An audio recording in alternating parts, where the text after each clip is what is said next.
Buenos dias, Gunners Collective TV. Back at it, you already know.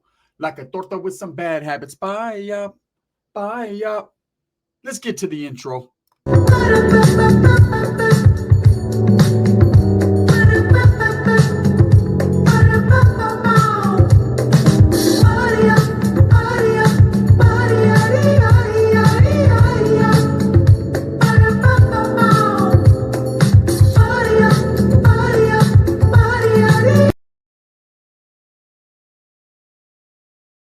Welcome back to the channel. And if you haven't already hit that like and subscribe button, make sure you go ahead and do that. Put your notification bell on all so that way you're directing the direction of the dope content that the gun stays kicking. And I appreciate your support, man. I'm very humbled by it. So today's another Fuck Jake and Rebecca Friday, right? But we're going to put a twist on it because there's other monsters out there. Okay, well, not necessarily out there because they've been arrested, but I'm going to read you a case that's ongoing right now out of San Antonio, Texas, the Mirandas. These people are just as bad, if not even worse than Jake and Rebecca. This story's going to get deep. These individuals are crazy, and they're going to deserve everything they get. I'm going to read this article to you, posted in San Antonio. This one was crazy. The headline reads, wow, throwing him on the floor until he stopped moving. Parents severely abused 10-year-old diaper-clad boy and kept him locked in a laundry room until he died. Wow, right? A Texas husband and wife are behind bars after the adoptive child they kept locked up in the family's laundry room recently died, according to law enforcement in the Lone Star State. San Antonio, Texas, right? Jonathan Miranda, 34, and Christina Miranda, 32, both stand accused of capital murder. Get them, book them, Daniel. Fuck Jake and Rebecca Fridays have now also become Fuck Jonathan and Christina Miranda Fridays. According to Bexar County Police records, the pair were arrested on Wednesday evening at a residence in Cielo Ranch in the East Village neighborhood of San Antonio, which is actually a good neighborhood, okay? According to a press release issued by the San Antonio Police Department, authorities say the couple's the couple's violence and abuse took the life of their 10-year-old child, who was identified as Michael Miranda in court documents. Now, on the night of September 24th, which just was last month, right?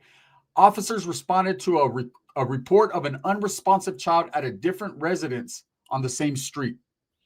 According to an arrest affidavit obtained by Law and Crime, first responders were unable to offer help and he was pronounced dead at the scene of the crime. A 10-year-old child, okay? The victim was observed to be very small for his age. We've heard that before, man, where these people don't care for the child, don't feed him, keep him locked up. Man. The affidavit stated he appeared to be somewhat emaciated, but his stomach appeared to be distended. Okay, he had abrasions all over his face, legs, and feet. There appeared to be bruising and trauma over his entire back in various stages of healing. So that means the abuse was continuous. Different stages of healing, kind of like Rebecca's fat ass. Remember her eyes? Her eyes were in continuous stages of black eyes. If you remember, she had black eyes giving black eyes piggyback rides. It's unfortunate, man. Okay, during the examination by the medical examiner, large open sores were located on the victim's buttocks where the diaper was removed. So this is a 10-year-old child that's wearing a diaper. I don't know what his past medical conditions were that had him wearing a diaper, or if these people just put him in a diaper because they didn't want to teach him how to use the restroom. The affidavit also describes trauma to other parts of the victim's body, including a possible internal injury to his neck, signs of possible starvation and malnutrition, a laceration, lowered left intestine, and a dislocated arm. Fucking weird people, man. This was intentionally done to a 10-year-old boy that was already weakened by at least a year of daily abuse, neglect, and physical assault, the affidavit goes on. So for a year continuously, these people beat him. As detectives attempted to interview the couple, only the wife was initially compliant. Police claim Christina Miranda told investigators Michael had a history of abuse, neglect, and alleged sexual abuse. These stupid ass concas that know these guys are no good. Just like Rebecca with Jake. They know these guys have a past criminal record of abuse against women, against children, and they still enable and they still, hola, hola. It's just too good. That pipa's just too good. They have to. They have to. Oh, break his neck? It's okay. Kick him in the rib? Oh, that's fine. So, oh, why'd you do that? Oh, because I wanted to. All right, cool. Well, I'm going to want to let you. All that for dick. It's not unheard of, but it's unimaginable.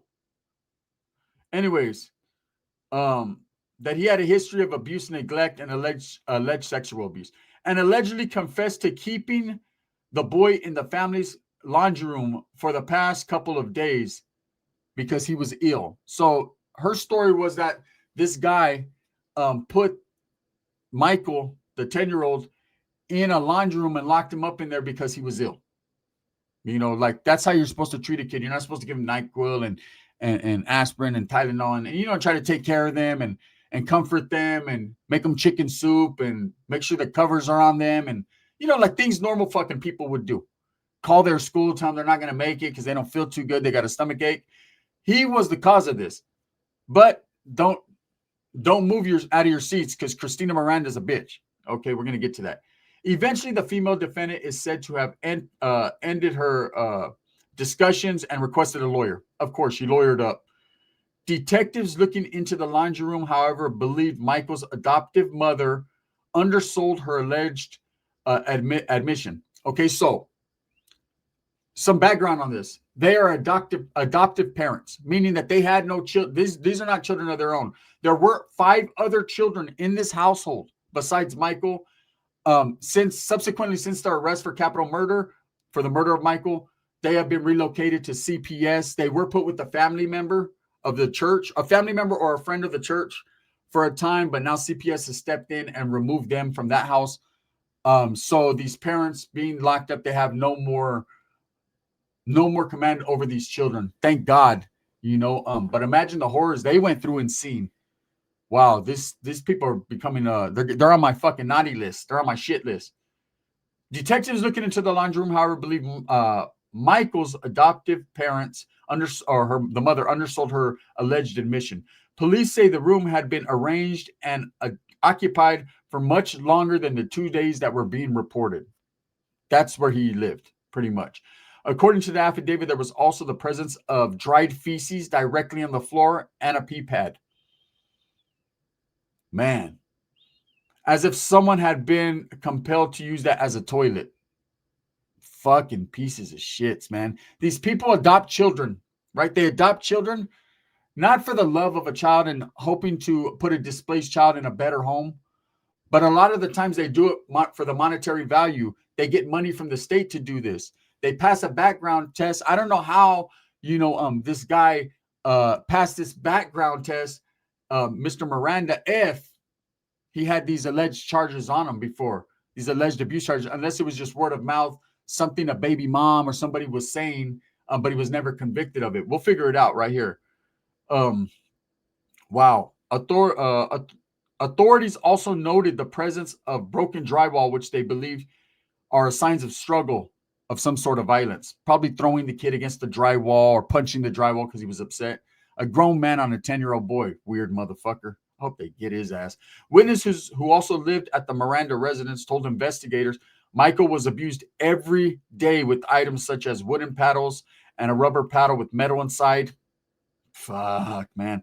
According to the affidavit, other forms of abuse allegedly included forcing the child to stand with his arms raised in the air for extended periods of time. Now, for those of you that are squeamish, man, and I'm not trying to help you to visualize this, but I'm just stating facts so that we can understand just what this baby went through. 10-year-old, he's still a baby. And what type of fucking monsters we have out there posing as adoptive parents trying to help. When really, they're as abusive as they come. They're Jake and Rebecca all over again. Man. Okay, with additional punishment meted out if he dropped his arms. Other children who lived in the house allegedly said their parents, which are the adoptive parents, punished Michael by picking him up by his feet and throwing him in the floor and then stopped moving and whining, according to the affidavit. So basically, he was thrown on the floor until he stopped crying. The defendants are alleged to have abused the child until he urinated and defecated on himself. And then at the same time, refusing to clean the boy up for quite a while after such an incident, the affidavit claims. Basically, it's self-explanatory, right? Investigators say, it's hard to read this, man, that they obtained video footage that showcased some of the abuse the little boy endured. So these people, there's a fucking video. They were recording, or somebody was recording. Wrap these people up with a bow and throw their ass in the room with Big Bubba. Both of them. The injuries to the 10-year-old child were persistent with continuous trauma of approximately a year, the police department's press release summarizes. After further investigation and hard work from the medical examiners and homicide detectives, there was enough evidence to charge the two suspects. Okay, so that's horrific. That's traumatic. That's a lot of abuse this 10-year-old boy, Michael Miranda, suffered at the hands of these two fucking idiots. Okay? Jake and Rebecca part 2. The worst part. It boggles my mind that these adoptive parents are not put through more of a vetting situation. They need to be vetted better. CPS, the state, the county, whatever department runs the vetting system on respective adoptive parents or people that take kids in foster homes, they definitely need to be vetted better. For people to have a child and treat a child like this, these are monsters of monstrous proportions. What the hell are they doing? Now, this is a case I'm going to keep following up on, just like I do Jake and Rebecca and baby Manuel, right? This is a case out of San Antonio, Texas, I believe needs our attention. Remember when I said, remember when I said this wasn't only just a fight for promise, for justice, for promise, and for, of course, for Emmanuel, right? Mijo. This was also a fight for every other child that was going through abuse at the same time. And here we have Michael Miranda that was suffering while we were doing these videos, while we were having Fuck Jake and Rebecca Fridays, while we were pushing this narrative to help bring justice to promise. Now we need to bring justice to Michael, because Jonathan and Christina Miranda are pieces of fucking shit.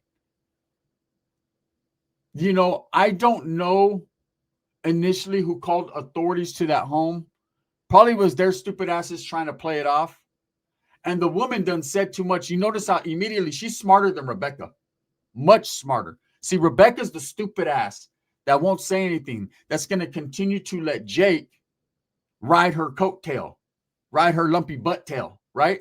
Or she's going to ride his dick tail. Either way, she's refusing to say anything. And that was her own flesh and blood son, allegedly, that came up out of her, right? When on the other hand, you have this woman, okay?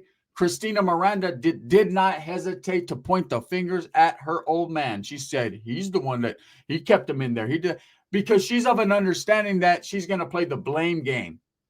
Okay, now you have these two individuals locked up on a capital murder charge. Capital murder does leave the option of the death penalty on the table. And let me explain something to you guys. Texas, ooh, doggy. Ain't nothing over there in Texas but Mexican OT and SPM. And we don't much talk about SPM on this channel, do we? Fuck him. He's a child weirdo too. Texas ain't playing. Texas will cancel your fucking contract. Texas will give you the death penalty. So these two individuals, I hope they get everything Texas has to offer. Big ribs and fingertips. I hope they get it all. I hope, they have to suffer at the hands of the state, just like Mijo suffered, Michael Miranda, at the hands of two monsters. It seems to me like this father, alleged father, we can't even call him a father, this man, Jonathan Miranda, has anger management problems. Having a history of abuse. See, these guys that have that history, they're never going to stop.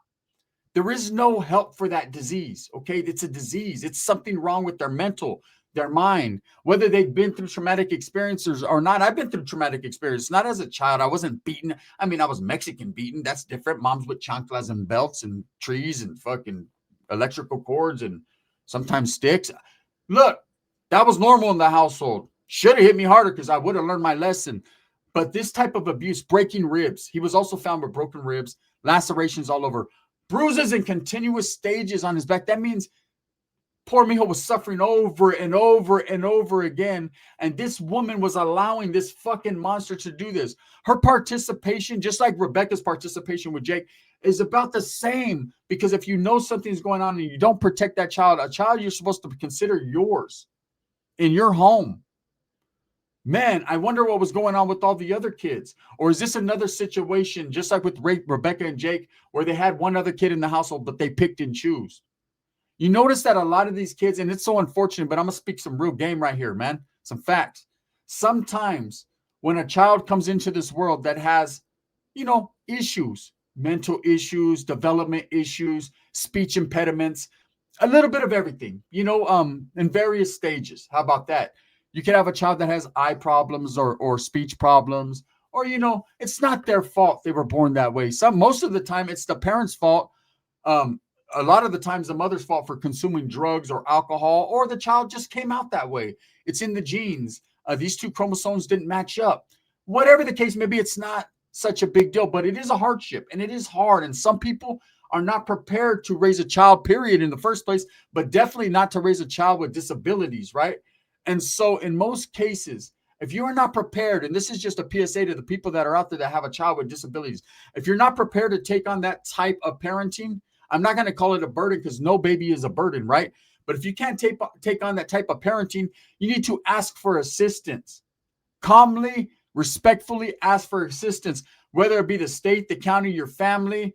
Understand that you are the parents. It is your ultimate responsibility, but it is also your responsibility to keep it real. It's also your responsibility not to harm that child, but to place that child in a place that can help them and facilitate the care and the needs that they need. They might not get love, but at least they're not going to get death. In this case, it seemed like Michael Miranda had some of those issues, and this guy couldn't take it. So rather than asking for help or trying to facilitate, this child into a better atmosphere, he just threw him on the ground in his own shit, kicked him, locked him up, and abused and tortured him for over a year. It probably went on just a little bit longer than that, but this is what they could estimate by what witnesses are saying, which are probably the other children in the household. I'm sure they also got a backhand or two. They also got a rib broken or three. These type of people don't stop the physical abuse. They get away with any type of abuse and they continue it. The chick, Christina, she's going to snitch on this dude. She already is. She's going to say he did everything and she was scared for her life. She's going to do what Rebecca should have done. And she's probably going to get away with a lot of it. But they are facing capital punishment. That's murder charges. So when we think and we're focused on baby Manuel, and we're focused on baby Promise, now we have to focus on Michael Miranda too, a 10-year-old boy who was so skinny, they said in autopsy reports. It looked like he hadn't eaten in over a month. He smelled the feces, bruises and broken ribs and lacerations all over his body because this fucking tough guy, Jonathan Miranda, wanted to beat up on a 10-year-old boy. Well, now that child is in a better place. The good thing about Michael, the differences between him and baby Manuel is, and this hurts the heart, is at least he's going to get put to rest and he can sleep with the angels, right? In the arms of the angels. Whereas baby Manuel cannot do that yet. It's not settled. It's not done. And that's what hurts the heart the most. And that's why I keep focusing on that case. And I'm even making that case relevant to this because it is Fuck Jake and Rebecca Fridays. But now it is Fuck Jake, Rebecca, Jonathan, and Christina Miranda Fridays. 2 more have been added to the shit list. If you guys want to look more into this case, and I say please do, you got to Google Jonathan and Christina Miranda. Again, this is a case that's ongoing. They just got locked up on October 2nd for capital punishment for the murder, first-degree murder, capital punishment they're facing, which is, of course, the death penalty they could be charged with. It's still in the early stages of their incarceration. This is a case I will definitely be following up on. It's just so bad. Anyways, with that being said, let me know what you guys think. For those of you that were squeamish during what I read to you, I'm sorry, but the facts are the facts, man. So fuck all these people. I will be having some more videos on the Jake and Rebecca conference that is coming up, the felony conference, where they're going to sit down with the judge and the district attorney and, of course, their lawyers and try to hammer out a deal. Hopefully no deal is put on the table without the whereabouts and the confession, but we'll find out, I guess, man. As far as Jonathan and Christina Miranda, fuck you, you, and you. I say it three ways because it seems like Christina's playing both sides. She's two-faced. So fuck all two of her. With that being said, thumbs up or thumbs down. Heavy's going to be the head that wears the crown. I'm going to continue to strive, struggle, and strive for what I truly believe in. That's the betterment of all people. Shout out to Vario Liquors, man. This video is sponsored by Vario Liquors out there in Turlock, California. If you are in the Central Valley, pull up and pull out, man. Go ahead and get you some of that good over there with the homeboy Lali from Vario Liquors. He says, welcome to the Vario. Thank you guys, man. Appreciate you. This shit is horrific.